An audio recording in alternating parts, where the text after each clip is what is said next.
ஒரு காலத்தில் டிவியும் இல்ல, போனும் இல்ல.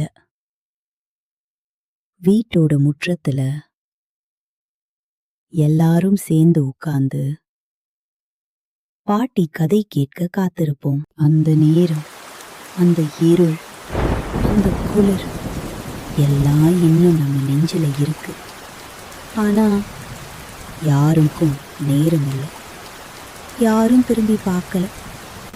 மழை சவுண்டு மட்டும்தான் இன்னும் அந்த கதைய நினைவுபடுத்துது. அதான் நான் வந்தேன். உங்களுக்கு ஒரு விளக்கு வச்சேன், ஒரு வீட்டை கட்டிட்டேன், ஒரு கதை தொடங்கிட்டேன்.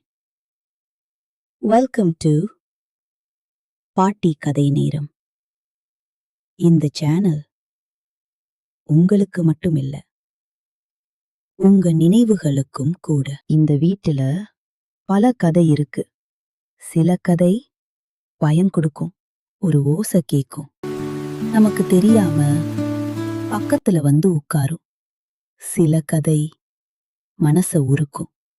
ஒரு பையன் ஒரு பொண்ணோட காதல், ஒரு தாயின் காதல். கதை முடிச்சதும் கண்ணுல தண்ணீர் வரும். சில கதை நம்ம வரலாற்ற சொல்லும். நம்ம ஊரு, நம்ம மண்ணு, நம்ம வாழ்க்கை, அதெல்லாம் கதையோட வரும். சில கதை தெய்வங்களோட ரகசியத்தை திறக்கும். ஆண்டவர் என்ன சொல்றாரு, அவர் என்ன செய்றாரு, அத பாட்டி ஸ்டைல்ல சொல்வேன். ஆனா எல்லா கதையும் உங்களோட நெஞ்சில ஒரு இடம் பிடிக்கும். இப்போலாம் எல்லாரும் பிஸியா போயிட்டாங்க. டிராஃபிக்ல மாட்டிக்கிறோம். ஸ்கிரீன்ல இருக்கும். ஒரு நிமிஷம் கூட ஃப்ரீயா இல்ல.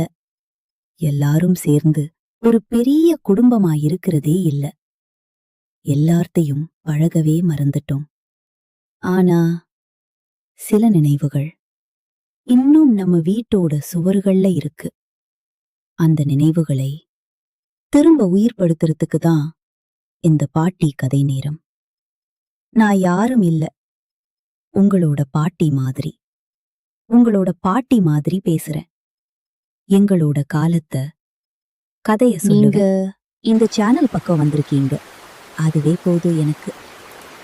ஒரு கதை முடியும் முன்னாடியே நெக்ஸ்ட் கதை ஸ்டார்ட் ஆகும். சோ சப்ஸ்கிரைப் பண்ணுங்க, பெல் போட்டுக்கோங்க, கமெண்ட்ல சொல்லுங்க. உங்களோட பாட்டி சொன்ன கதையில நீங்க மறக்க முடியாத கதை எதுன்னு அந்த கதையும் நான் சொல்லுவேன். இனிமே ஒவ்வொரு இரவும் ஒரு புது கதை, ஒரு புது உணர்வு, ஒரு புது பயணம். நீங்க ரெடியா என் கண்மணிங்களே? அப்போ விளக்கு ஏத்திடலாமா?